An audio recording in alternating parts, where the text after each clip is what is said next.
be the cue. Why am I so close? That's really weird. My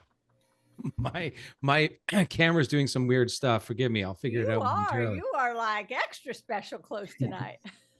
Whoa, I don't know what it's doing. I'll fix that momentarily. But let's introduce the topic this evening. Chronic and really all inflammation, right?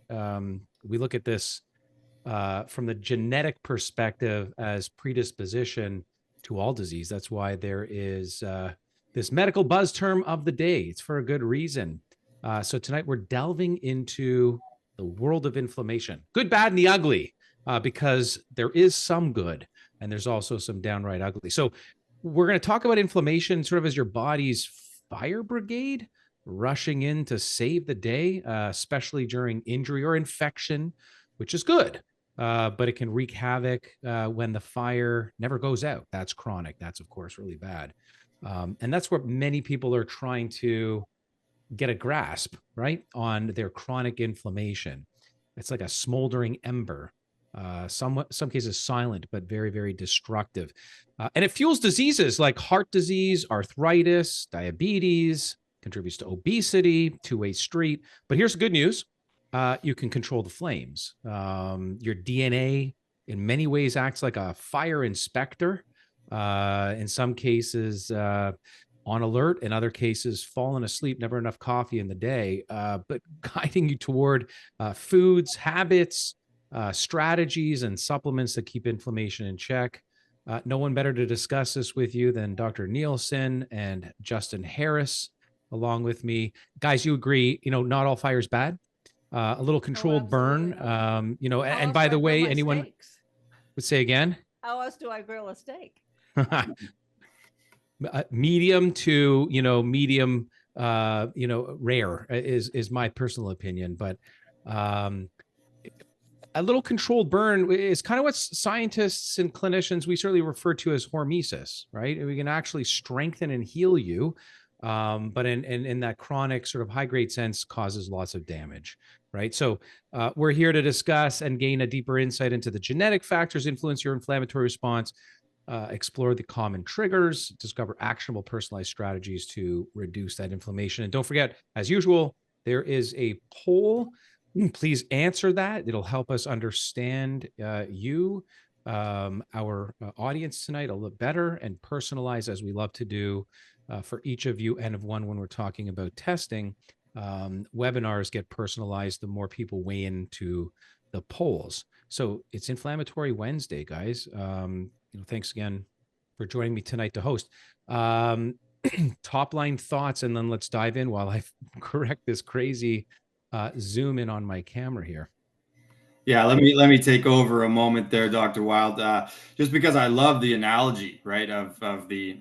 It's almost like an arsonist or something, running around in your body. And it's like, if something in your body is inflamed, it's on fire. And you should certainly put some attention into that acute issue. You have to, right? But you also want to ask yourself who lit the fire. And did the stove erupt, or was it propane, or what part of your wiring caused the fire in the first place? And that's where we talk about this difference between acute and chronic, because it is a totally necessary process in the body, right? It's a biological healing response. It's there to quarantine toxins. It's there to heal tissue. It's there to deal with infections. There you go, Dr. Wild. Now you look good there. So it's very much a necessary process. However, I think that prolonged exposure to certain stimuli mixed with genetic weak points causes that chronic response, right? Everything from autoimmunity to just mold exposure or, Wi-Fi. We've got these little players now involved that are causing little bits of inflammation all over the body. And I think it tipped the scales from acute to chronic. And that's where we have to have some strategies in place. And your genes are a great place to start for that, of course. Absolutely. So they're the good, the pro-inflammatory, which are bad, and some of those that are recruiters in between, the chemokines. But to extend on those thoughts, and the analogy that I like to use Because again, not all inflammation is the bad stuff, whether it's acute or chronic. Kind of these two arms, and to extend on this analogy, and to sort of maybe even jump into a little bit of the minutia to begin with, you've got all kinds of these cytokines. Again, some are pro, some are anti-inflammatory. Some are known as a tumor necrosis factor. One very important one, alpha. That's kind of the master regulator of inflammation. And it's responsible to bring your immune cells to the site of injury or infection. The analogy is like the fire chief. It's, yelling, bring in all the trucks. It's a huge fire. Let's get focused here. And then you have another one, pro-inflammatory cytokine called interleukin-1 beta. It's a very popularized these days for a good reason. That's kind of like the town crier, warning everybody, I suppose, that there is danger, and that, we should be focused on that danger. And then you've got interleukin-12. That's another pro-inflammatory cytokine that, depending on how you are genetically predisposed or how you join us into this world. Of course, that's going to play a huge role as to how some of these behave or, don't activate. But that guy's kind of, a bit like a fire inspector at the same time, identifying some of the areas in which to respond. Then you've got like the notorious one. He's like the big bad guy in many cases, interleukin-6, right? I look at this guy like the hose operator, like front line. So it can direct water to help extinguish flames or inadvertently spread the fire if it doesn't aim at it properly. So that's why it's a pro-inflammatory cytokine. We're born into this world, as I was going to mention, though, with sort of these two arms, your learned immune system, and then, of course, your innate immune system. Doesn't have to think. It's just, reacts to all kinds of viruses, bacteria right out of the gate, using these chemical messengers or these markers like these pro-inflammatory cytokines. And then in often cases, it takes days to weeks for your body to learn how to react to some of these infectious diseases, or, as you mentioned, molds, bacteria, et cetera. But these are the messengers in between. And then the list is long. There's interferon gamma, interleukin-17, but then there's the anti-inflammatory cytokines. I want to touch on just a couple of really important ones quickly so that we get this idea of balance. So interleukin-10, again, it's becoming more popularized for a good reason. It's a very strong suppressor of pro-inflammatory signals. So it's an anti-inflammatory, prevents excessive tissue damage. And that's kind of like, a fire captain on scene, yelling for any unnecessary trucks to, step back and discontinue because the fire is sort of under control. That's how I look at that. And then we've got, growth factors and all kinds of chemokines. Point is, really important to understand these two arms, really important to understand they're pro, anti-inflammatory, where the fire is the inflammation, but all of this orchestration between the fire chief and those that are on the hose and those that are on the fire trucks, and the signaling, whether it's a two-way cell or radio, all of this is how your body is communicating to deal with or not. And when there's interruption, when there's mistakes, largely controlled by genes on all kinds of different levels, that's when you have interruption in communication. That's where the fire can grow too large, or collateral damage from water, too much water exposure. So the analogy, extends very easily to inflammaging, which is another medical buzz term of the day too. Too much inflammation, and you've got excessive accelerated aging. I see Dr.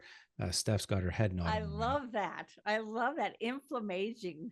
That I have not heard that one, but I'm going to use it.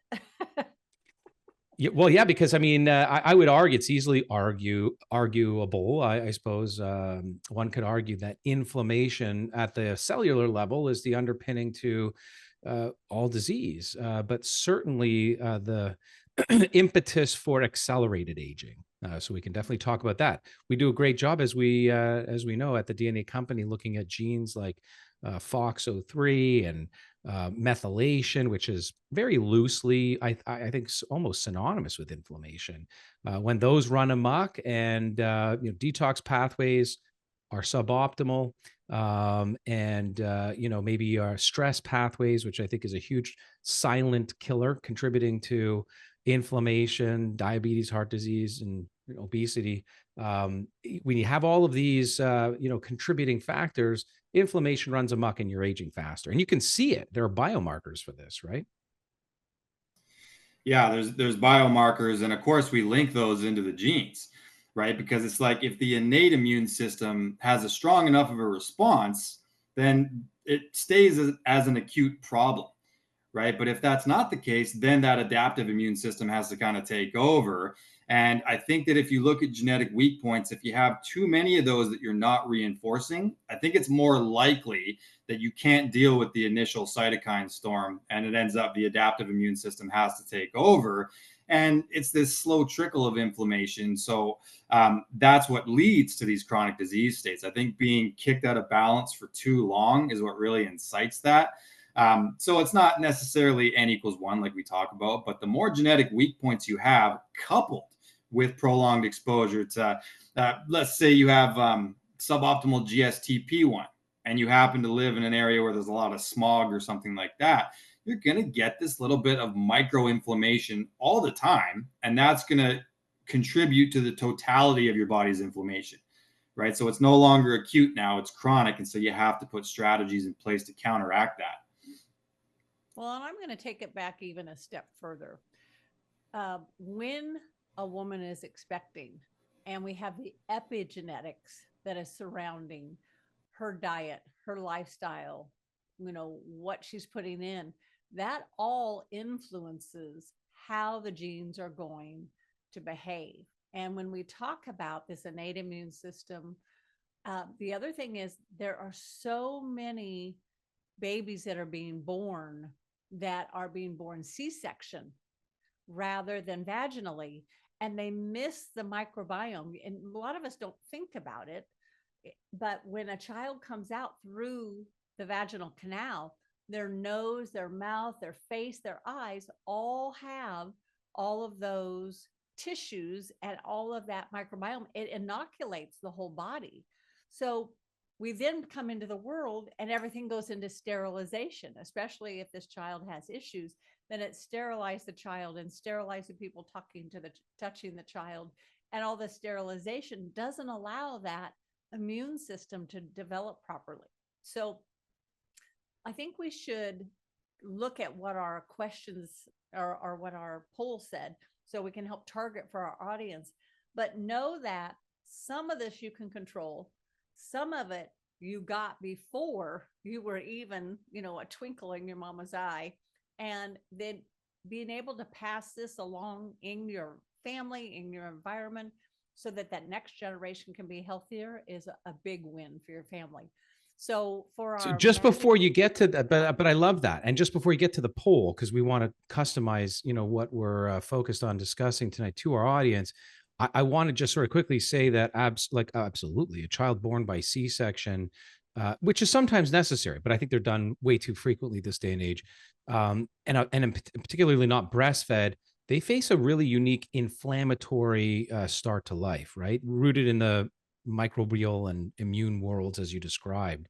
But I wanted to just sort of bring up, maybe we'll discuss a little bit more, the connection to the inflammasomes, right? The microbial missing link and the breastfeeding immune modulation factor, but it ties perfectly into interleukin 1 beta, even interleukin 6, for example. So inflammasomes act kind of like the fire alarm for the immune system. And so children born by C-section or not breastfed, that lack that beneficial gut bacteria and immune factors can leave inflammasomes unchecked. The alarm doesn't go off, leading to this excessive production of pro-inflammatory cytokines. They're left unchecked, like interleukin 1 beta chronically. So over time, that heightened overactive state of pro-inflammatory on alert that increases the risk of conditions like allergies, asthma, atopic dermatitis, eczema, metabolic syndromes, et cetera, et cetera. So I just want to add. Before we move on, let's go ahead and do a sound check. I hear that that one of sounds us better. is loud and one of us is.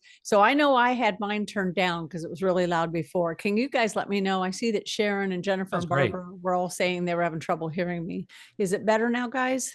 And somebody else, okay, now I'm getting a thumbs up. I turned mine up. Somebody else said that somebody was loud. Who was loud? Was it Justin or was it Bryce?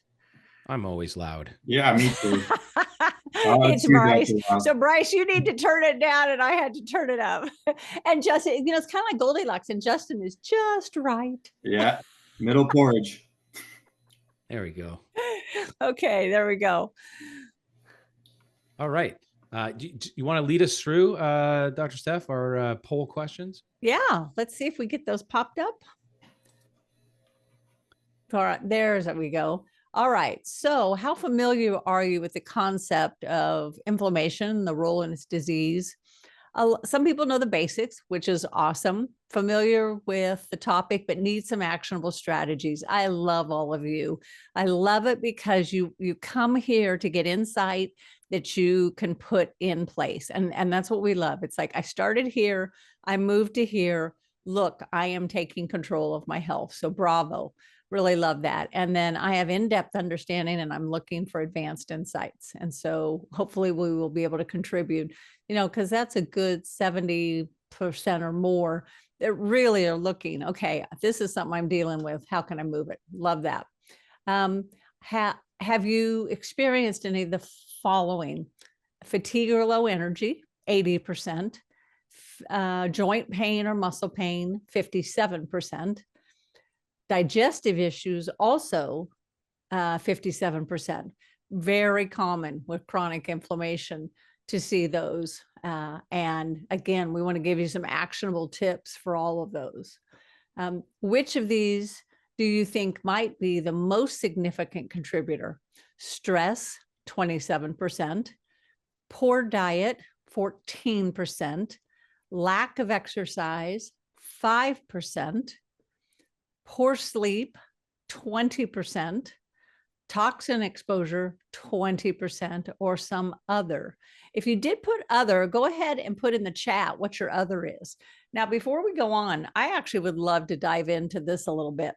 So, Bryce, if you were to discuss stress, diet, exercise, sleep, or toxin exposure, what would you put at the top of your list or the top couple that you think lead to chronic inflammation? And then Justin, I'm going to ask you the same thing and we'll see how we all feel these add.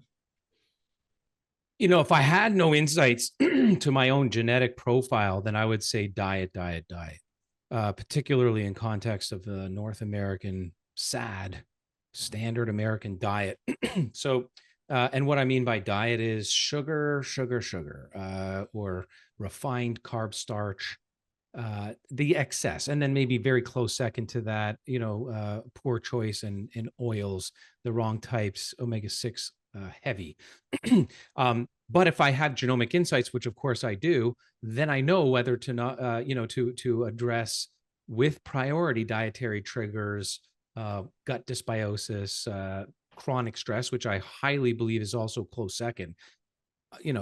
Probably a major, if not the silent killer, that surpasses a lot of what seems to be obvious that, causes inflammation.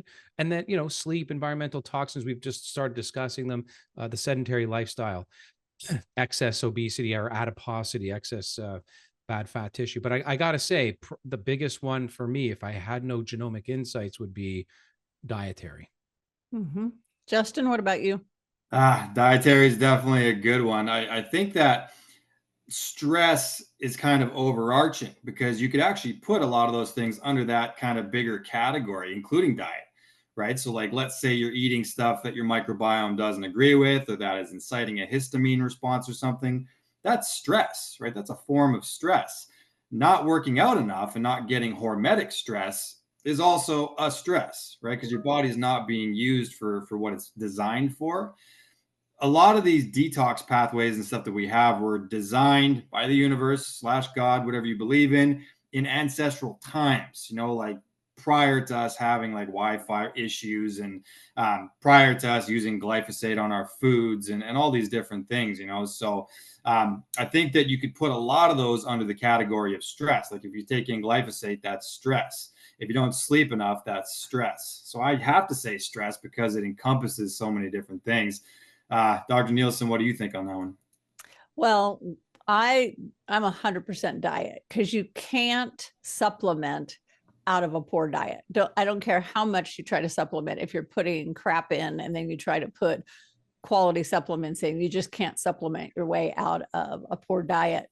But I would also say the stress that comes from excessive cortisol and toxin exposure. I did not realize how much toxic exposure there was happening. And the bottom line is, I didn't know how many companies were putting toxins in their clothing. You know, a lot of the workout clothing that we have, especially as women, the spandexy things, and wicks away and absorbs and makes, you know, holds your cellulite in, is also releasing microplastics and hormone disruptors. Our makeups are releasing, you know, phytoestrogens that mess with our chemical balance. Or, you know, you've got a pregnant mama who's, you know, doing all the right things that she can for this fetus, but, you know, maybe she's slathering things on her skin that are going in and then being absorbed. I can tell you, I was at clinic, and I had a newly pregnant mom come in, and she's having horrible allergies. And she said, my OB says I can take this drug to get rid of my side effects. And I said, honestly, I wouldn't do that. And I wouldn't do that, not that it's not on a generally recommended safe and effective, but why do you want to put that toxin in your body and expose your baby to that? And she's like, but I was told it's okay. And I said, I'm not telling you it's not okay. I'm saying you are adding a risk. You've got a developing brain. All of these decongestants are related to or are going to dehydrate and speed you up. That's why a lot of people can't sleep on them. I said, you want to put your kid on speed before, you know, it's even been born? And she was just like, but my doctor said. And I said, well, then you can follow your doctor's advice. But I'm just telling you, as a practicing health provider, I'm not comfortable because there are other non-toxic alternatives you have. So even when someone has the best intention, oh, it probably won't do anything. Oh, it may not do something. You know what is that going to do? And, you know, short term for yourself, okay. But we don't even realize all the toxins we're being exposed to between foods, between paints, between, you know, how many of you love a new, you know, carpet smell or a new car smell? Well, you're having formaldehyde that's going right in to toxicity in your body and causing inflammation. So I would say probably the poor diet, and then toxins, and then stress would be my third. So, yeah. All right, to go into there, how interested are you in learning how your genetics can influence your inflammation? Very interested.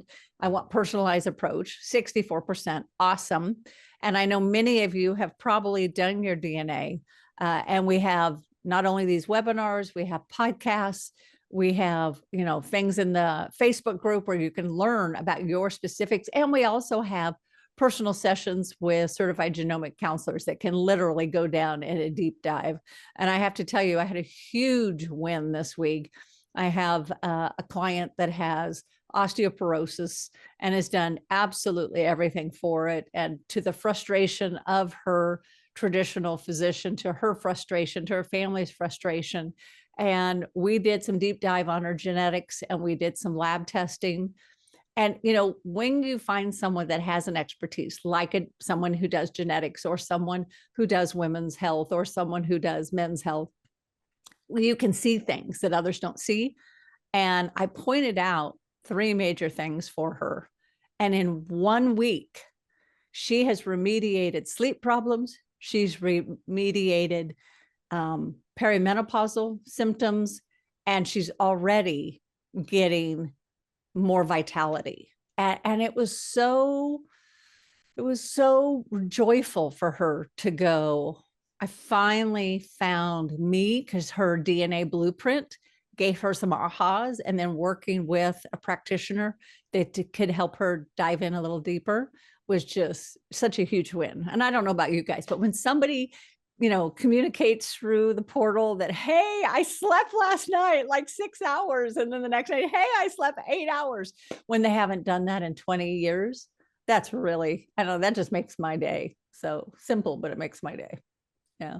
Yeah, coaches live for that stuff, those success stories. It just makes it all worth it, makes you realize that you're not crazy, because, genes are a little bit abstract. Like, I don't know what the comp gene looks like, under the microscope. I didn't do that part. But to know that what I'm saying is actually, making sense and useful. I mean, I recently had a success as well. I had a patient come off 2 medications out of 4 that she was on total. And we've only been working together 3 months. So we've reduced it by 50%. You know what I mean? And just by using these strategies, pairing it with the genes. So I love it. It's the best part of our job. It sure is. And, we've got a lot of regular people who are on here, and I see one of our regulars, Rita, and she says, I feel so good. I am sleeping like a baby. So congratulations, Rita. That is just really awesome. Kudos. Yeah. And so our final question, how do you keep tabs on your levels of inflammation? I know I have high levels of inflammation when I experience blank. Skin issues, 23%. Weight issues, 20%. That could be bloating, it could be you just can't get in. Everything feels like it's swollen or doesn't fit. Struggles. What did we mean by struggles? I don't remember that one. Do you just struggle with everything? Struggle with your zipper? I don't know. Gut issues, 29%. Brain fog, boy, that can be a big one, 23%. Or joint pain, 36%. I think a lot of people, my back is hurting. Oh, my hips are hurting. That's another thing I hear frequently. And I think you guys too. How do you feel today? Well, as good as I'm going to for my age. It's like, whoa, not at all. How long has this been happening?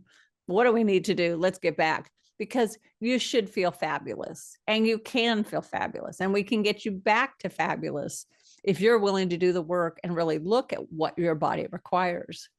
So, Bryce, do you have inflammation, and how does yours show up?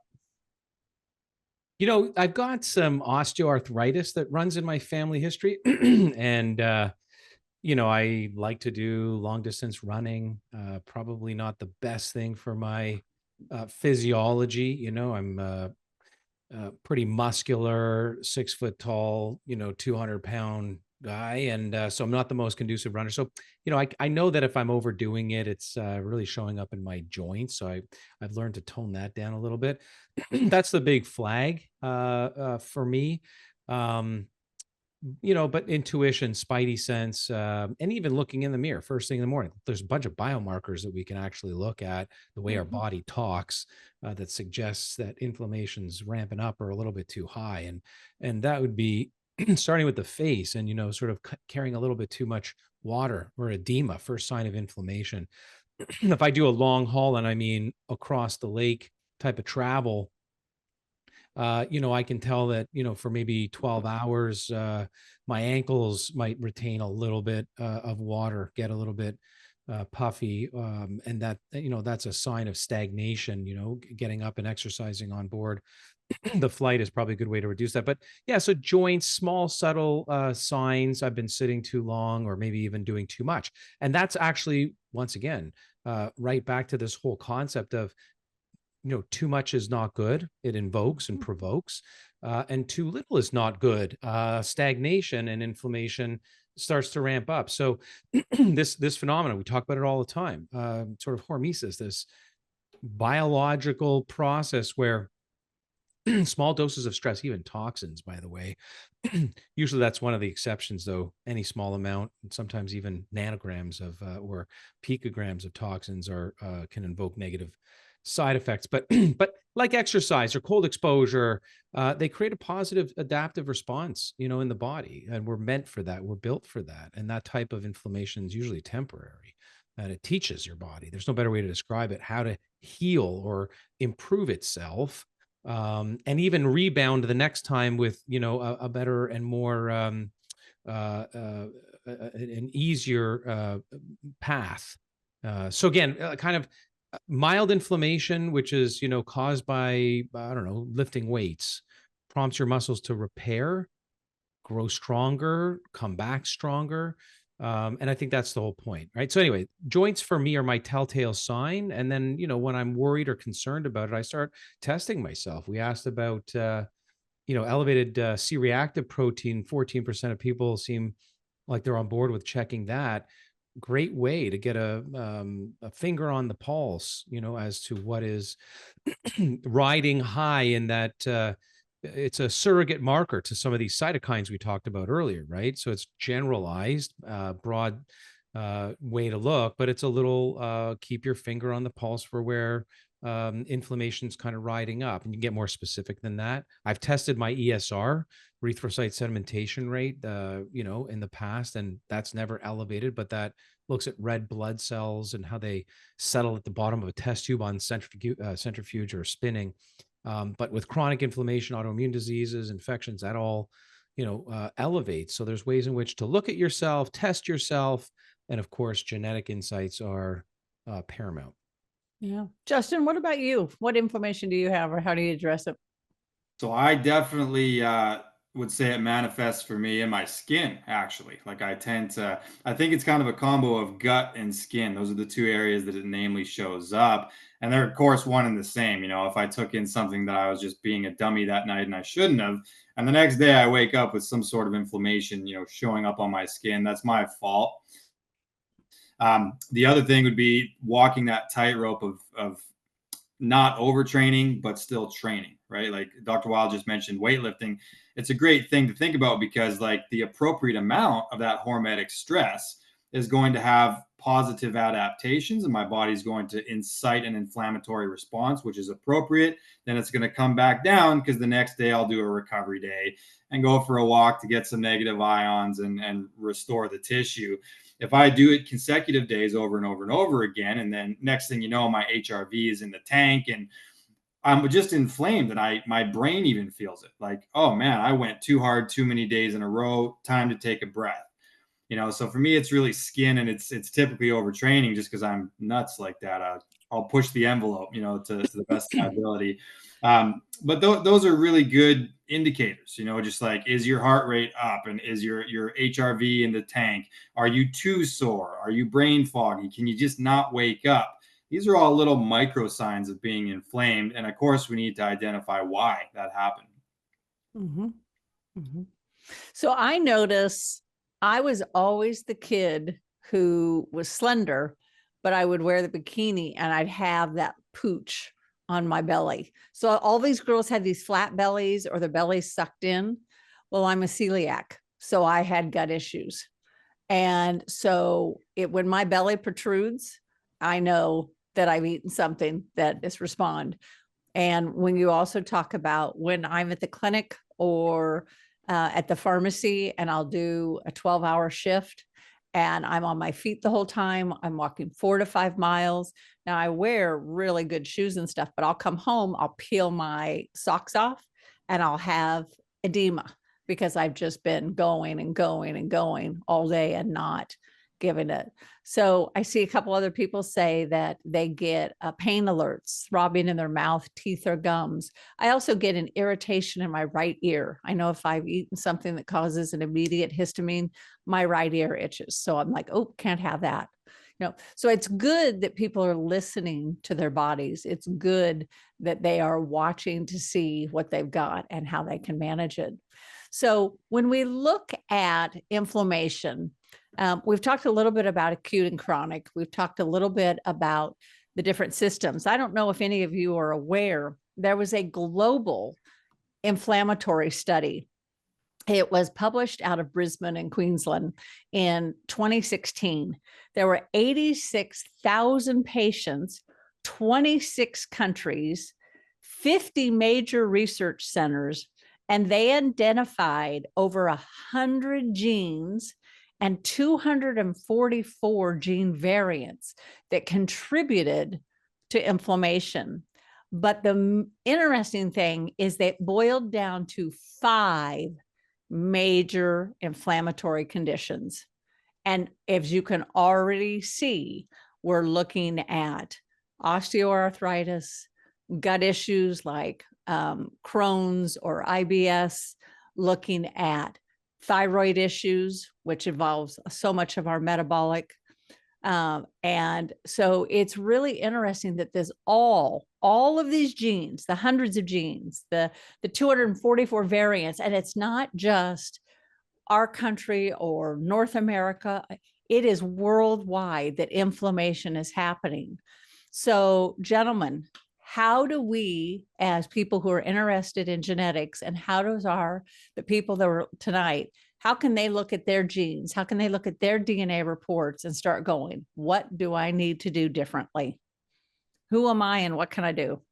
You know, I think there's so many little areas in the DNA 360 that are relevant there, like everything from the methylation cycle, which we've done full webinars about. The vitamin D profile is really relevant there because it's anti-inflammatory. And if you are genetically suboptimal there and you just can't quite get those vitamin D levels up or get it into the cell, it's going to have an impact. Your glutathione genes really matter there. I would say in particular, your GSTM1. You know, gut inflammation is just rampant at this point. And I think that focusing on gut health is a really big deal. The hormone cascade as well, right? Like, are you making toxic hormone metabolites literally from the point you hit puberty until you're, old enough to not have those hormones being elevated anymore? That slow trickle is in a lot of these different areas, so I would look at all of them and then place interventions in each one. Maybe you need a DIM to help kind of counteract toxic estrogen metabolites. Maybe you need better protocols for your vitamin D. You need to space the dose. You need to do higher doses. Maybe you need specific B vitamins to help support your methylation profile, and on we go. So almost all of them matter, right? Your TCF7L2 matters there. Look in your cardiovascular genes to understand your ApoE. Do you have a 4 allele in there? Really, the way that we detox and the way we deal with inflammation is very much genetically driven. Then the rest of it is epigenetics and environment. So what's it called? Nature versus nurture, right? Both of them matter. Bryce? Yeah, so I'll go through a quick punch list to add to Justin's excellent list of genomic, revelation. But I would say I just want to start off by, I just want to not be remiss, think later as to how we didn't cover this statistically. And here's how we know that inflammation and even inflammaging is in epidemic proportions around the world, but certainly we're focused on North America. And that this is your world, Dr. Steph, that over-the-counter non-steroidal anti-inflammatory drugs, or NSAIDs, are so overused. I mean, they're often well indicated, for short-term, pain relief, reducing inflammation. That's what they are good for, and even prescription drugs. But if you look at the statistics, and this is sort of very top line summary, about 11% of adults use NSAIDs chronically, day in and day out. And that goes up over age. So that increases to about 18% over 75 for some of the reasons you were describing earlier, osteoarthritis and, chronic issues that plague much of North America. But I think it's staggering because you'll have there's major ramifications, which include making some of the conditions for which you're taking NSAIDs worse in the long run: gastrointestinal issues, cardiovascular risks, kidney damage, all kinds of things from prolonged use. So just wanted to throw that out. We have to find alternatives. So this is the right question. It begs, what do we do once we're informed by genetics? So, what did I say? Nutrition for sure is the starting point. I think there are dietary triggers. I think the genes that help us to understand what those are, and this extends into gut dysbiosis and how the gut's working. The ApoE gene, Justin mentioned that earlier. This is not just the efficiency for how your body clears fats, but it influences your inflammatory risk. There's fecaltransferase, the FUT2 gene. That's not just microbiota diversity and how food affects inflammation, but how you absorb vitamin B12 that may quell methylation interruption. Then you, of course, have the HLA genes, human leukocyte antibodies. Somebody commented a couple of minutes ago in the thread about avoiding gluten. This is huge insights into how gluten might affect us as a trigger, influences an immune response, which ultimately upregulates inflammation. So just knowing that and then avoiding the trigger becomes really important. And to your point earlier, I mean, acknowledging chronic stress, but not just exposure to stress, because there's stress that's physical, mental, emotional, but knowing how we're predisposed to that stress having long-term chronic effects. So simple, gene insights like COMT, catechol methyltransferase, which controls the breakdown of stress hormones, to be oversimplified about it, or BDNF, which affects the brain's ability to recover from stress, or ADRA2B. So all these different things. And then, of course, we're not going anywhere, none of us, genetically blessed or predisposed to weaknesses when we don't recharge, plug the battery back in at night. That's how we manage inflammation in the first place. Our brain doesn't have lymphatic, systems, right? It's got glymph or glial cells, non-thinking cells, which are in charge of getting rid of the inflammation that accumulates over the course of the day. So some of us are better at doing that and detoxing than others, but getting that good sleep hygiene, optimized invoked sleep, deep restful sleep beyond the hours you clock on the pillow. We look at those genes, the clock genes, even, indirectly, cardiovascular relationship, NOS, the endothelial lining that we're looking at 9p21 and the genes that control the inflammation predisposition to the lining of the artery, which, we know when there's cholesterol in any level, good or bad or high or low, it's going to warrant deposition. So inflammation is the trigger to cardiovascular disease in the first place. And then to your point too, toxins. I just feel like often it seems like it's a losing battle. You choose your battles and you choose them informed by genomics. So if you've got an Achilles heel when it comes to detox pathways, has to be your focus. Methylation, same thing, because when you're not managing exposures, they often serve as the biggest contributing factor. So, what comes to mind for me, I have an itch on my back I can't reach. Use my oh, that feels Here, let me get it for you. Oh, that's so good. So I used some scissors. I got it there. So don't try this at home. I was an acute inflammatory manifestation. I don't know what, but it's resolved. But yeah, toxicity. So the analogy I like to use is like, you're super focused on making sure your meat's clean, which is important. So you go organic, maybe local farm raised chicken, and skinless maybe. But then you buy it in a cellophane wrapped state. The phthalates and the plasticizers. I mean, that organic chicken, this is theoretical, not proven. I imagine that's probably much more likely through osmosis, because it's clean, to absorb those toxins more than a regular piece of chicken. Theoretical. Then you cook it in a microwave and destroy the integrity of the molecules.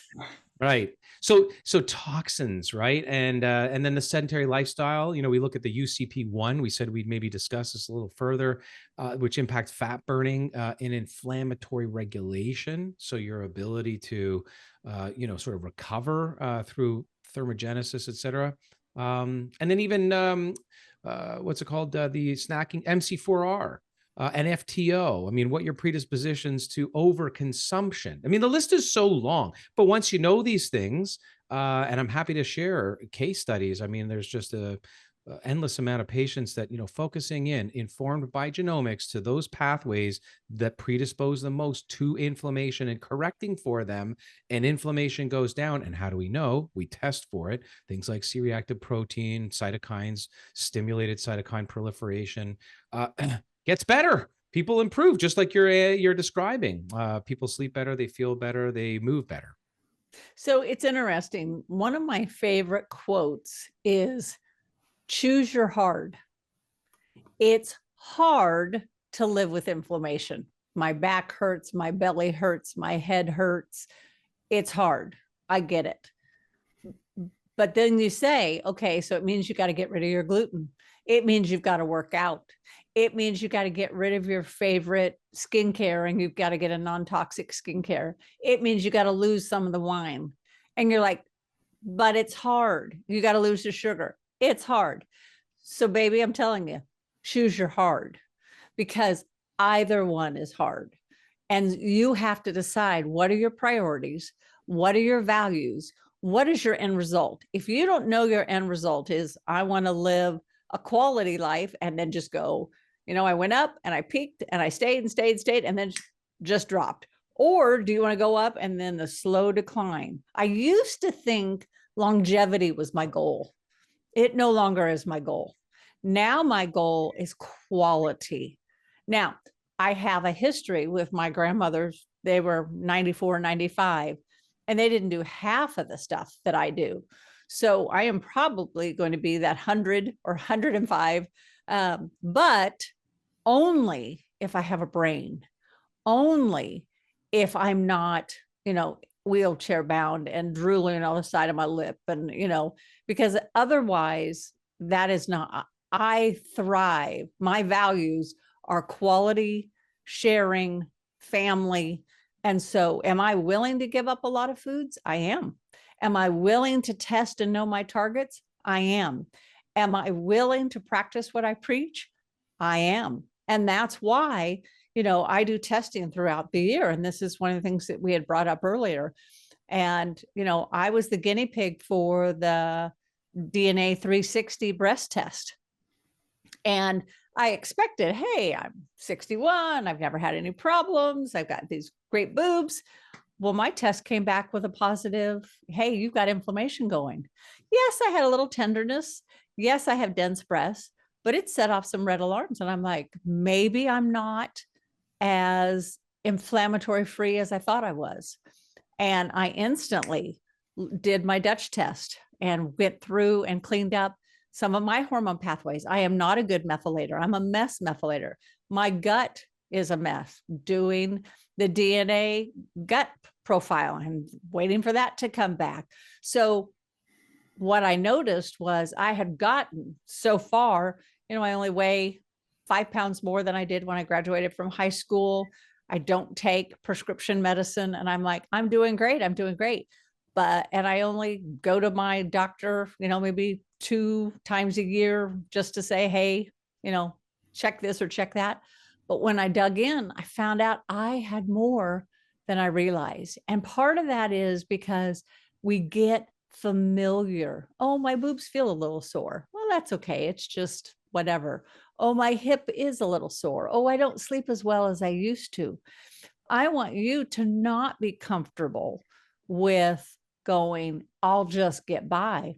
I want you to test, not guess. I also just did a omega-3, omega-6 balance. Now, I take omegas. I've done it for years. I preach omegas. I eat fatty fish. I failed that flipping test.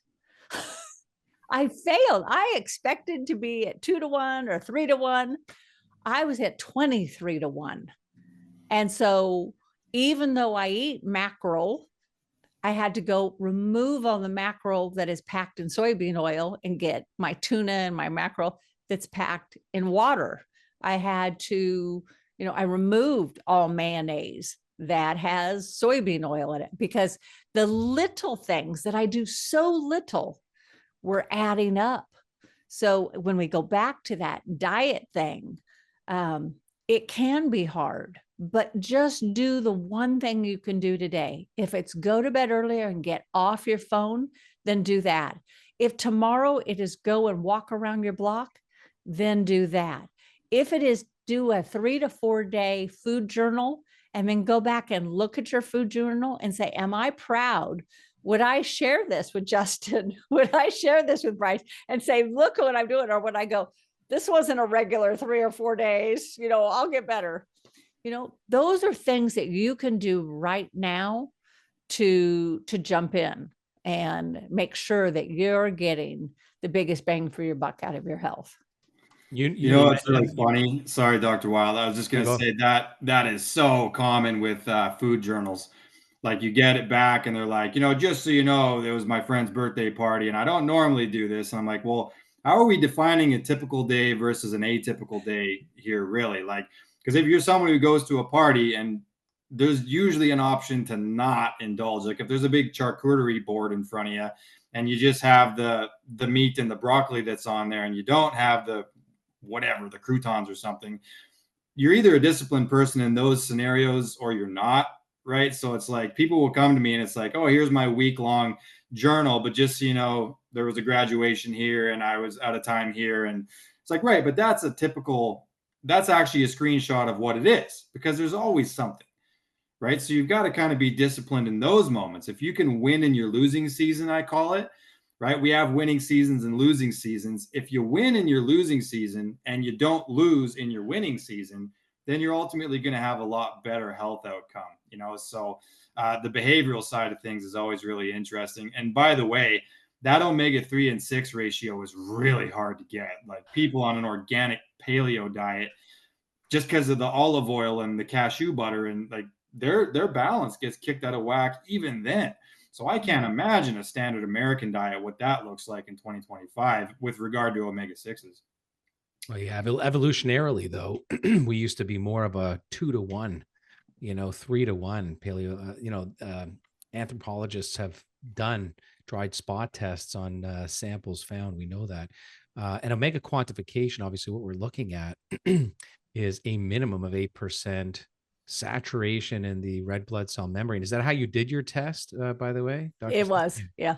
So, that's hard to get. Dolphins got a 12%, but we need at least around 8% to manage in that ratio. But I'm even taking fatty 15 and that was 1 to 23. So I've actually changed to a new product that I'm investigating, and I'm going to do it again in 4 months and see if it moves the trigger. It's funny because that's delta desaturase enzymes, which are very controlled from a genetic perspective as well. We don't do them yet at the DNA company, but often you'll have a gap. They're very controlled, however, through stop gaps in methylation and, the B complex family, magnesium, a lot of stuff that complements citric acid cycle and energy production. But those desaturase enzymes that help, which is why they're called essential fats. You have to get them through diet, but help them down the chain through conversion. People run amok with those genes often. They've just become more and more saturated in our gene pool. They used to be unfavorable, and there are reasons to know they're still unfavorable, but we never had the diets that we have today. And by the way, I have an extension to that slogan, both of your slogans: choose your hard and win in your bad season. And that is, never make the exception for nutrition, or rather here, never make the nutritional exception, since they will always occur. And what I mean by that is, like, don't bring into your home all these things, foods that are pro-inflammatory and snacks, because you will have your birth dates and you will have your weddings and you will have your, in-bar celebrations with your friends. Those are your exceptions. And so that'll happen and you will dive into the charcuterie board. We're all human.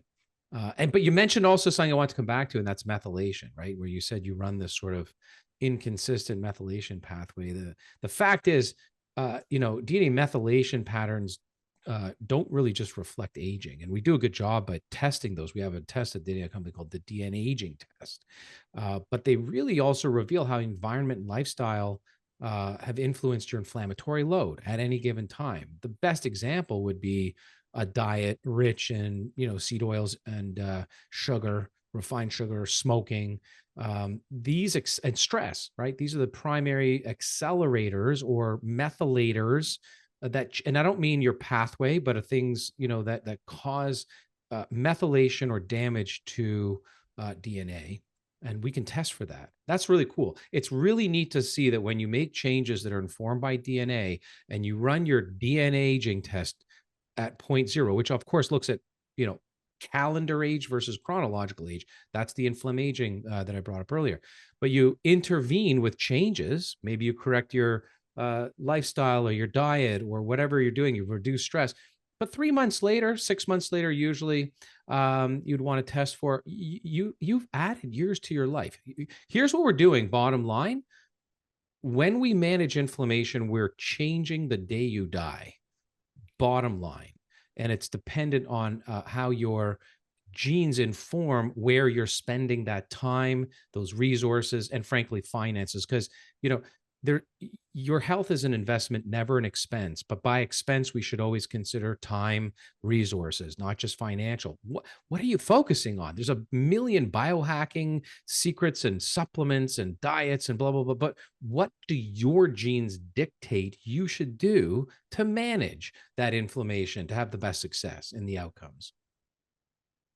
Yeah, and then how do you create the best case scenario? Like that's what I say when it comes to like get-togethers and different things. It's like zoom out and just create the best case scenario because maybe you are at a restaurant or something and um, you have all these choices in front of you. And I just say create the best case scenario. If that's your default mindset, that's your greatest chance of getting the best case scenario with regard to an outcome. You know what I mean? So it's like try not to throw out the baby with the bathwater. If you have a little bit of a snack, don't turn it into a 3 a.m. binge fest, right? Like just still create the best case scenario because there's always a best move on the chessboard. Sometimes you look at the chessboard and you're just screwed. There's nothing you can do. You're going to lose. But even then, there's still a best move. There's always a best move, even if there's no great move, right? So just try But, to continuously make the best move. but But how do you, as a clinician, which you're amazing at this, how do you provide those insights as to whether somebody is through executive function, mood behavior, sort of more neutral, more predisposed to addictions, or maybe even more of a binger? And then how do those insights inform their next decisions? So I look at that, right? If they have like a really high dopamine binding pathway, and let's say they have binging tendencies, which would mean they have a long COMT and a dense DRD2. What I do is I bring it back to my whole stacking W's concept, right? Because you're going to get the same dopamine hit from something positive as you would from something negative. So I'm a big fan of journaling. I think that that's a really useful thing to write stuff down. And I write a task list and I have my clients do this. Write a task list of positive things that you are going to achieve with this 24 hours that the universe has given you and cross them off because it's like a closed loop system, right? So it gets it off. And once you do that, you actually loop your dopamine system into the accomplishment of positive tasks. The brain just wants satisfaction at that dopaminergic level, right? So you basically just get it from positive sources. It's not so much a magical biohack as it is like a lifestyle tactic. And it's the same thing though. All you're doing is creating the best case scenario out of what your genes are actually giving you. Perfect. Love it. Yeah, because we're all predisposed in different regards to look at food as addiction, as something to binge on, or we just have better control. But it very much is genetic. I just want to weigh in here on what Jennifer said a few moments ago that one of her inflammatory alert systems, a biomarker or a red flag that goes off in terms of how she knows she's experiencing inflammation is pain and throbbing in her mouth, teeth, and gums. Here's what's interesting. Your teeth can spark chronic inflammation, not only harbor it, but gum disease, which is ultimately caused by select types of bacteria that overpopulate and flourish. We have a microbiome in our mouth as well as our gut and our skin and everywhere else. But when it comes to the point of imbalance, bad outweighs good, or you've got oral dysbiosis, these bacteria get into your bloodstream. They contribute to chronic inflammation systemically, heart disease, brain disease, cognitive decline. And this is hard science now. So, by the way, daily flossing isn't just for oral health. It's actually a systemic anti-inflammatory practice. The first in North America, at least, can't speak for the rest of the world. I know this in North America, the first practice for preventive medicine, preventive healthcare was actually the dental hygienists, believe it or not. They were practicing the first form of prevention. They didn't even know it at the time because this goes back to the late 1800s, early 1900s. But flossing and brushing prevents cardiovascular, brain disease, and even autoimmunity. So that's the connection there. Should we Absolutely. Would we get to some questions? I was just going to say, we've got a lot of questions coming in. You guys have stimulated so much good information. So let's dig into that. So from Lindsay, she says, I've received a diagnosis of precancerous abnormal cells on female organs. Lindsay, I'm going to assume that that is going to be a cervix. I keep hearing cancer is inflammation and immune system. How can I address inflammation with this specifically in mind? Now, if it's not cervical, then you can put a note for us. I actually had cervical cancer at 21. So guys, if you don't mind, I'll take this one. I thought I was a vegetarian, but what turns out I was a desertitarian. I was a carbitarian. I was a dairyitarian. I was a sugaritarian. I did everything but vegetables. And that type of a diet led to chronic gut issues. I'm a celiac. I was undiagnosed at that point, and that led to chronic inflammation. I ended up having inflammation vaginally. I had a yeast infection. Again, bacterial overgrowth causes inflammation, and that turned into precancerous lesions. So I actually had carcinoma in situ, which was actual cancer on my cervix. At the time, they gave me the option to get that cut out, burned out, frozen out, and follow up, because my immune system was so weak, with a bone marrow transplant. Now that would have been $1 million worth of medical debt. And I was too afraid at 21 to take on $1 million worth of medical debt, and was afraid that if I passed, that they would pass that debt to my folks. And I didn't want to do that. So being Scotch Irish that I am, I said, what other options do I have? And they said, well, you could do it through nutrition, but it'll take you 2 to 5 years. Pick your hard. $1 million worth of medical debt or 2 to 5 years of discipline. I opted for 2 to 5 years. I said, what's that going to cost me? They said, probably $2,000 to $5,000. I'm like, I'm in. Now, I'm 61. This was 21. This was 40 years ago. What would they have fed me in the hospital if I had done the bone marrow transplant? They would have filled me grilled cheese sandwiches, probably colored Jell-O. They would have given me Sprite to drink. All the sugar, all the gluten, all the dairy that I'm allergic to, I would have died, because my suppressed immune system, or my lack of immune system, would not have regrown. Why do I say that? I had to do a radical shift in my diet, and I went on strict protein and greens. It was eggs and spinach for breakfast. It was lettuce and chicken for lunch. It was beef and broccoli for dinner. I could have no condiments, no fruits, no alcohol, no fermented anything, no mushrooms. And you know what happened? I healed. All of my inflammation went away. Now, would that be the right diet for you? We don't know, because we don't know your DNA, but you could look in and see if it is the right diet for you. And there's a lot of other ways to look up the right diet for you.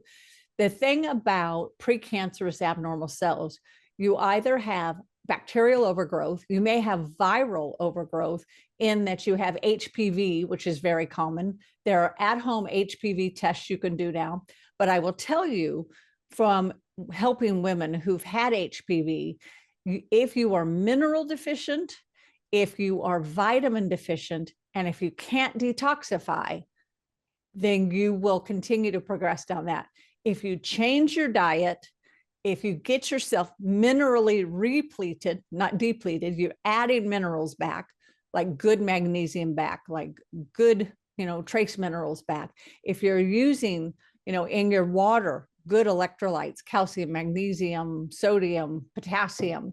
And if you choose the appropriate, either medicinal mushrooms and B vitamins, when you are putting the right stuff in your body, you will heal. Most HPV, and you may have that as well, resolves on its own within 1 to 2 years, but only if your body is back in I can get on top of that. I'm plugging the flood that's going and draining with the dike. And so if you say that you've received a pre-diagnosis in those female organs, you've got to get rid of the sugar, because sugar feeds bugs. You've got to tighten up on your diet. You've got to get on some probiotics, and you've got to get yourself repleted so that you're not in that inflammatory mode. Love it. Beautiful. Yeah. All right. Dirk. Dirk is one of our regulars. We love Dirk. Hi, Dirk. Okay. Who wants to take this one? How does Galectin-3 fit into the various pro and anti-inflammatory cytokines? I vaguely understand that Galectin-3 is some type of a signaling protein that alerts the immune system. Yeah. It's a modulator, the kind of a, it can, when it comes to cardiovascular disease, there's implications in fibrosis, but it does influence the balance between pro and anti-inflammatory. So I don't know, how would I best define this molecule? It's like a lectin, essentially, carbohydrate binding protein. That's there is some genetic sequence or control or coding basically to everything, but binds certain sugars present on the cell surface, that which is really the process where any tagging that invokes in some cases an inflammatory response, but acts as a signaling molecule, cell to cell communication. It's not a cytokine or a chemokine. It's really, because those cells, those pro and anti-inflammatory cytokines are really like hormones. They tell stuff to happen, right? Bring the troops in. Fire chief commands that you send the trucks to put out a fire, for example.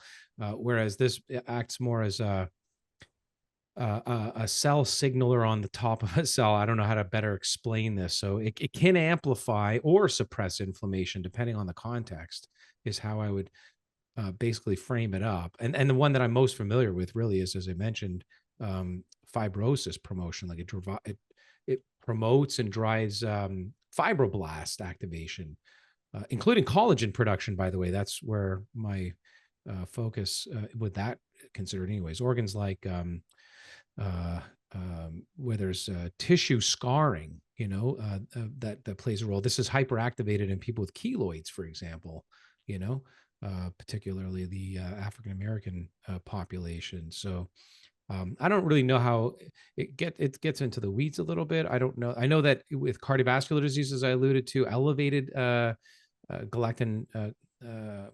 Galectin-3 is associated with increased heart disease, heart failure, atherosclerotic plaque formation, where it drives the fibrosis. I don't know anything more about it, either of you guys? Yeah. At a cellular level, what does inflammation look like? Under a powerful microscope, what would we see? A specific chemical reaction happening, a disruption in the cellular process? Is there a physical change in the cells? You know what comes to mind? I had a show on the air for a number of years. I think we may have even showcased this on the Dr. Oz show. Harvard put out, let me just see if I can actually even find it. I'll share my screen because you guys would love this too if you haven't already seen it. Harvard Inner Life of a Cell. Have you guys seen this before? The inner life of a cell. So it's not just exclusive, of course, to inflammation, but what it is tracking and looking at is a natural killer cell, rolling over the endothelium of. Have you seen this? Yeah. So let me just show quickly. It's an oldie but goodie. It's got to be like 10 years old. But let me see if I can share my screen. It's just so cool to see. This is, as soon as this question was asked, I thought of this. Can you guys see my screen? Not yet. Oh, there we go. There we go. So, what you'll see starting from, here is white blood cells that travel through the lumen of this artery line. You see the red blood cells floating around, and this white blood cell is on a mission. It's tracking, and through this, p-selectin, and this is kind of what I would say is a galectin scenario here, right? Like feelers and connections. But this white blood cell will adhere to these signaling molecules in order to basically create a channel or open up. Let me just fast forward so that it gets, and this is what's happening inside the cell, so that ultimately it gets through lumen, the epithelium, and into, well, we're hitting ads already, but anyways, into the extracellular medium. So it's just really cool to watch. You can hit the skip now. Thanks. That's a I was going to say, there's the walking protein, which I think is so cool. Neat, right? There's mitochondria. There's the exoskeleton. There we go. That's what we do. Ribosome, making DNA, protein. Anyway, just really cool to watch. So, this is the inner workings of a cell, and then it'll end with that whole process that you watch is this white blood cell. And again, part of this is inflammatory, pro-inflammatory marker or regulators activating this, but changes the shape and morphology of the cell so it can slip through. And what it's going for, it's being alerted, is inflammation, something foreign to go and engulf and attack. So I don't know. That's the best animation I can imagine if you wanted to see what an electron microscope would see. And I think the other thing, Dirk, is, and I'm certainly not a histologist, but when you see order, when you see cells packed on each other or close, when they have inflammation, they tend to be spread out. Their fingers tend to get kind of morphed. They tend to be irregular. That's why when we look for skin cancer, things that are uniform and homogeneous in color versus things that look real atypical and are dark and then light, may be more indicative. And when you look underneath, there's a lot of disorder, because when DNA breaks down and replicates so quickly, it doesn't replicate in an orderly fashion. It's just balls to the walls, let's get it done. And so there's a lot of disarray that you see on a path report for that. And you can look up, you could go online and do a search and put, histology or pictures of cells in chronic inflammation, and you'll be able to see the difference. So that may be a good thing for you to do. All right, Nicole asks, can it be the reverse, and can severe gut biosis cause inflammation in the body? Justin, you want to take that one? Yeah, I really think that it's almost a chicken or the egg thing. Usually gut dysbiosis really is a result of the problem as opposed to the problem itself. Like, it's a little bit more of a downstream effect of the terrain being corrupted in some way. Like you can see that with our gut 360, right? If there's an elevated proteobacteria, that may be an indicator of something else. What's letting that in, and why is that a dominant phyla when it's supposed to be a really, minor phyla? There's not supposed to be tons of that in there. We had a great conversation yesterday, if you guys happen to go back and watch that webinar, about mucosal barrier in the gut and what happens when it really gets weakened. It really allows these opportunistic species to kind of work their way through, and then they take root, and it kind of bullies out some of the beneficial species as well. So it's like gut inflammation is like a contributor to and a cause of other issues, right? Dysbiosis usually comes because you've taken in the wrong foods or you've had a weakened mucosal barrier, and slowly but surely the actual phyla balance will be out of whack. So yes, it causes inflammation, and it can be the cause of other issues as well. I recommend doing mucosal barrier assessments. We talked about that a little bit yesterday as well, looking at indican levels, looking at zonulin levels. I think strengthening that up is always a good idea, because it can be weakened in response to any of these things. But even food sensitivities, usually if you have like leaky gut, you're going to have more sensitivities to other things, and you may not have otherwise. So again, it's like it's an actual result of the problem as opposed to the problem itself. Acutely, it is the problem, though. So you do still need to target it, of course. But gut dysbiosis is a pretty tough one because it really impacts everything about your health. That increased intestinal permeability that you're referring to, I think, is the big one. The mechanism's getting more and more clear that dysbiosis can lead to the, damage of the gut lining, which then leads to translocation of things that shouldn't get into the general circulation. So that's systemic translocation. we're supposed to be selective, not unselective. We're supposed to absorb things, but not everything.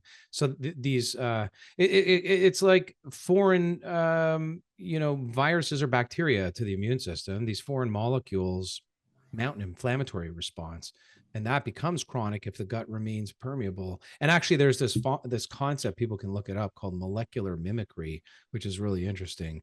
And the best example, especially if you've got leaky gut plus HLA genes that predispose you to gluten sensitivity, that combination is often going to, result in autoimmune thyroiditis because a gluten, you're on mute, I think. Dr. Steph, I think you're on mute. Is that what you had? But thyroiditis related, like Hashimoto's and Graves, based on an immune response to gluten, right? So this happens often in celiac. I know you mentioned it's celiac, but then there's a second thing, right? So indirectly related to the food sensitivity you described, basically over, not quite, but nonetheless similar to endotoxemia, right? Which is a process whereby insulin resistance, cardiovascular disease, neuroinflammation, metabolic syndrome, all these things regulated by LPS, lipopolysaccharides, which again, these things translocate, enter the general bloodstream, and it activates as part of the immune system called toll-like receptors, which are so susceptible to some of those we talked about earlier, TNF-alpha activation, interleukin-6, et cetera. So not widespread cytokine proliferation, pro-inflammatory, chronic inflammation, with this LPS, which you can get tested for, is the underpinning to gut and the connection to systemic chronic inflammation. I think the gut's probably the big. That's why I said nutrition. I think that relates directly to the status of the gut, and then this chronic inflammatory persistent fire, right? Are your genes on fire? Exactly. So Sandra Lee says, how does grief and trauma impact inflammation? Yeah. That's an interesting one. I think that it has to do with the activation of something called an RAS, right? The reticular activating system. And when we perceive something as a threat, it kind of kicks on the HPA axis, and you really end up with, downstream cortisol dominance and things like that. I think that, it's important to note here that your brain truly doesn't know the difference between a perceived threat and a real one. And trauma, you're kind of reliving the same threat that happened a long time ago. So when you're not in the present moment, you're just sort of kicking on the reticular activating system over and over again. And your body just thinks that it's surrounded by, predators or there's some sort of threat present, even though physically there's not. It's just that you're still kind of in that trauma loop. So I would say that for sure that can contribute to inflammation and increase it. You guys agree with that? You think that it's got to do with kind of the HPA axis? Well, HPA is there. I think you're right. The RA, I think that's easily arguable that this is another chicken and egg scenario, right? Where chronic inflammation increase, like there's the whole psycho, neuro, endocrine, immune, response, PNEI, but there's neuroinflammation that's linked to anxiety and depression. Like when that just talked about it, when you've got leaky gut, you've got leaky brain. And if that's the case, and there's immune activation in the brain, that could lead to anxiety, depression, cognitive decline and so forth. But I think so much when we talk HPA, that's the root of so much. Given your mood executive behavior, genetic susceptibilities, and I suppose, how cortisol runs through your body and your history of grief or, trauma, all these things playing a role. We have these two sides of the nervous system, the sympathetic, which you talked about, which is, fight or flight. And then you've got parasympathetic, rest and digest. I think that, when there's inflammation in the body systemic, it's harder to rebound out of a fight or flight state. You kind of ride sympathetic high, and vice versa. When you're riding sympathetic high, cortisol, which initially helps reduce inflammation paradoxically, right? But chronic activation from long-term grief or stuck in sympathetic mode with chronic cortisol and cortisol resistance. By this, a thing that most people don't even know, but there's chronic excessive cortisol, short-term good, long-term bad. Then you've got just like insulin resistance, you've got cortisol resistance, or cells no longer respond to that hormone effectively. Anyways, that picture, whether it's chicken or egg, whichever side, that results in unchecked chronic inflammation, in my opinion.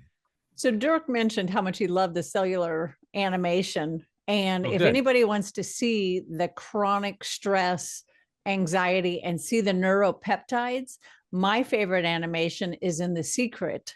And when they go through the animations of every time you have a trauma, your body produces these neuropeptides. And let's just say it looks like an angry beast, or it looks like a lovey beast, or it looks like an anxious beast.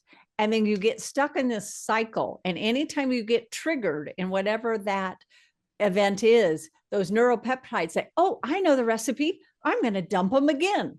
So to go to The Secret and look at the neuropeptide, animation, and you will see that anytime you do that and you sending those signals, of course, your body's going to go into inflammation. And there's multiple ways to overcome that, whether it's EFT, whether it's EMDR, whether it is NLP to reframe. You've got to reframe and change that cascade so that you're not constantly triggered, because anytime someone feels that they're massively sympathetic overload, you can't repair. So, but there are ways to heal that. Definitely. Yeah. Definitely.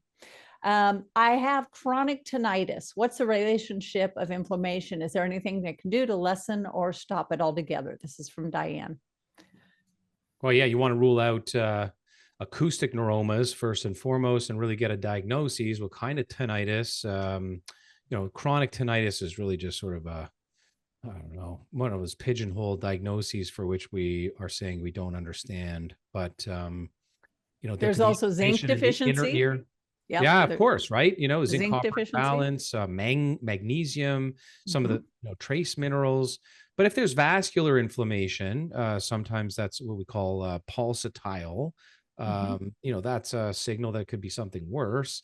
Then there's, systemic stuff. I mean, I think that genetic insights are really helpful to understand, because again, I've seen this resolve once we get heavy metals out of the body, right? Or once we metals conduct energy, methylation, right? Exactly. So the other thing I would look at, I've seen a lot more tinnitus post-COVID. Yes, a lot of people who had I think that's COVID, the vascular. Yeah. Yep, and a lot of people who received multiple shots have an increased sense of inflammation, and whether they need to do a spike protein detox, whether they need to do a heavy metal detox. I have seen getting high on that zinc, going through doing some detox, has been able to put it back down, either to a dull roar or to bring it back where you don't have I'll add to that and say one of my blind recommendations. I know nothing about somebody, and it's otherwise pretty safe and effective for sure. And it's in the literature, but it's not discussed very often. And that's periwinkle plant, Vinca minor, vinpocetine. 15 milligrams 2 or 3 times a day. It has some real high affinity to the brain vasculature. So in part, it's going to vasodilate, but it has other effects. Actually, it's most commonly used for as a nootropic, cognitive enhancer, memory, attention, that kind of stuff. But I've had great success recommending it in chronic tinnitus. It's something that, maybe she tries. Okay. I think we'll come back to Dirk since we've answered a couple of his already. Jennifer says, which omega test do you rely on? Oh, there's lots of them. Most of them are an omega-3, omega-6. You guys might have one. The one that I did was a real complete, because it did not only the omega-3 and 6, we also looked at arachidonic acid. We also looked at cell membrane fluidity. So it was a complete one. And it ran, I think about $150. You must have done the Omega Quant then. That's the work of Dr. Bill Harris. Yeah. They've done the most extensive work on all this. And it sounds like that's what you had done, but they're at omegaquant.com. And they also have a great at-home finger. It's a simple finger stick test. A It little drop is, of blood yep. on the card goes off to the lab, but they do a vitamin D test for Mhm. pregnant women, by the way. They do a lactation omega-3, so breast milk omega-3, which is really cool. And it's incredibly well validated, you know, and it has that entire spectrum as you described, the ratios, the arachidonic acid, the omega-3 index, which is somewhat proprietary to their work. But Dr. Bill Harris and his daughter, you know, they are the go-tos in my opinion. They've done all the research for this. Their lab is spectacular, and their test has been rebranded, white labeled a million times over. A million times over. I agree with that. If you do not smoke, why would the aging test, the DNA aging test, show deficits in nicotine? They added a bunch of new things. So even though my old markers are better, I went from 1 month younger to 2.5 years older. You know, it's interesting. We have nicotinic receptor. I actually chew a bit of nicotine, 1 milligram. In a cigarette, there's 10 milligrams, and most smokers are smoking, you know, a pack a day, and it's an overload. I mean, this is the whole hormetic concept in a nutshell here. You know, the 1 milligram a day, there's some loose, preliminary, but compelling evidence to suggest it actually may be acting like a nootropic to stave off Alzheimer's. But if you don't smoke, nicotinic, you know, there's metabolic markers, and there's also dietary sources. I mean, tomatoes, the nightshade, tomatoes, eggplants, potatoes, peppers, they all contain a little bit of you know, nicotinoids, whatever, yeah, nicotinoids, or whatever they are. They're pseudo nicotine molecules. So, but then there's this endogenous pathway, right? Your body actually might naturally produce some metabolites similar to those found in nicotine. So anyway, that's why you don't have to be a smoker. And the biological age testing is like a snapshot of so many different things. The one we run, it's influenced by so many factors, but primarily methylation is what's called CpG endpoints, and fluctuations aren't uncommon. They, you know, you're going to be changing all the time based on what you do. So don't over focus on a single result. Use this overall, like, you know, trend over time with intervention to get an appropriate guide, and separated by about that 6 months I was talking about. So Justin, DNA company tests, because we're getting close to the end here. What DNA company tests look at inflammation that people can think about? Okay, I now realize I've got more inflammation than I thought. I love working with the DNA company. What do I do? What are the tests you would recommend? You have to definitely do the DNA 360 first, right? Because then you'll have an understanding of methylation pathways, vitamin D pathways, et cetera. We're paired, with this company called True Diagnostics, and we have our DNA aging test on there as well. And it's pretty interesting. So they're actually able to use these algorithms to predict DNA methylation levels of things like CRP, things like HbA1c.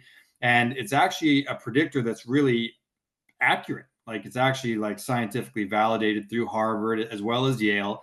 And so you can do that to determine not only your actual pace of aging with something called a Dunedin pace, but they have like this omic age that they use. They have a symphony age that they use to really get into the weeds as far as which systems of the body are aging at what rate. And some of them are more historical, and then some of them are more like current, right? So like the Dunedin pace, you could do a little bit more frequently, but it can actually give you a methylation estimate of what a lot of these inflammatory markers are. So I would look towards DNA aging. Honestly, I can't say that the gut 360 isn't valuable there as well, right? It's not direct necessarily, but hey, to know what your actual pathogenic species are, what your microbiome diversity is, that's going to contribute a lot to this inflammation conversation. I mean, how many times have we brought up gut microbiome just today? You know, so I think those 3 tests give you a pretty good and accurate screenshot of where your inflammation might be coming from. Yeah. And that actually answers Mary's question, which is, I believe I heard you say inflammation can cause leaky gut. If I'm correct, what are good ways to improve leaky gut? I think if you start with the DNA 360 gut, you're going to see, do I have dysbiosis? Do I have opportunistic do I have, and then be able to start working backwards. Do I need to shift my diet? Am I not feeding enough probiotics, prebiotics?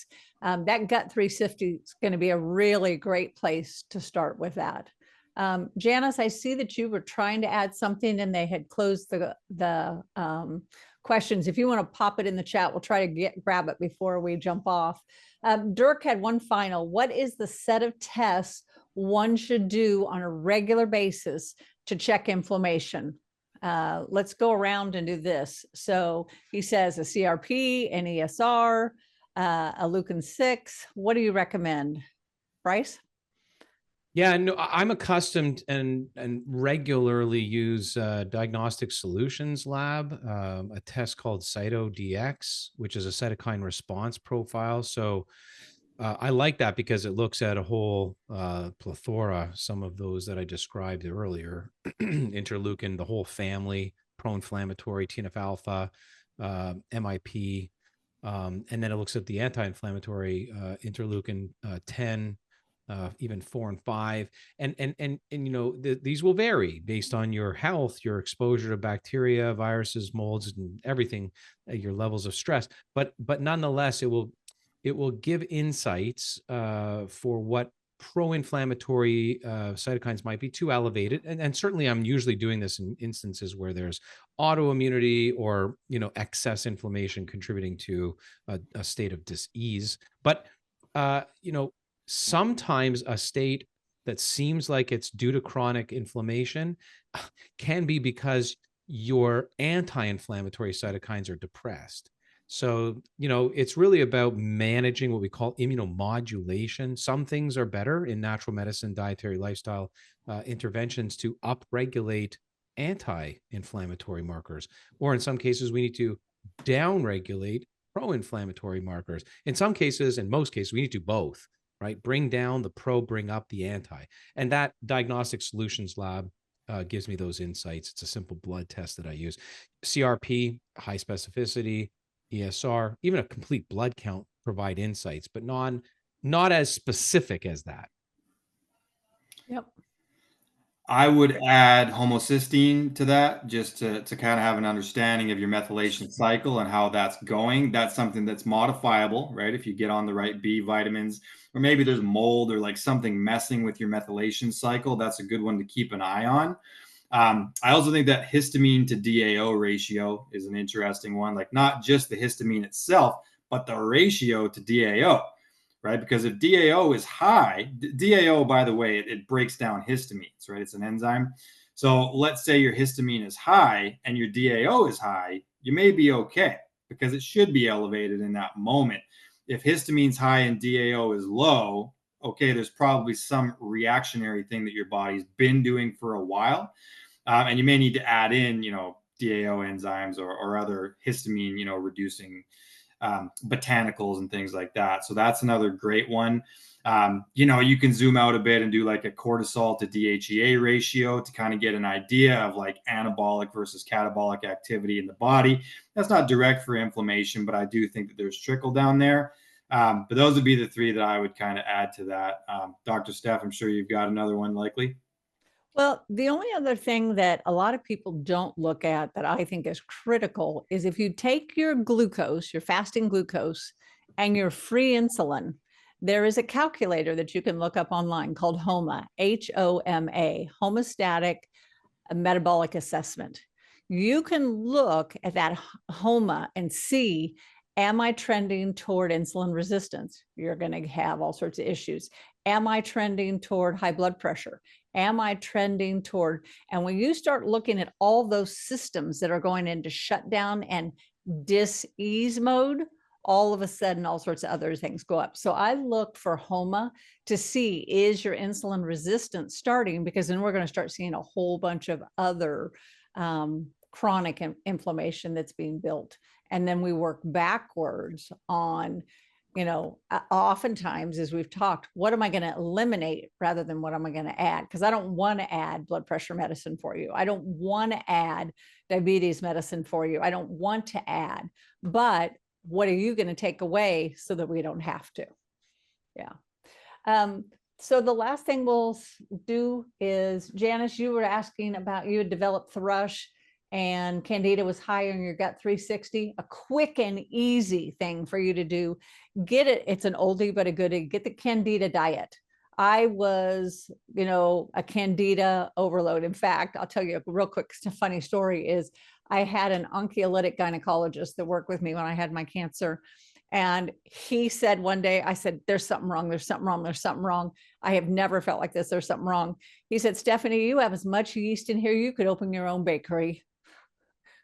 And I lost it. And then he got bright red. He was a very proper man. And he left the room and he said, I apologize. That was so inappropriate. I said, you know what?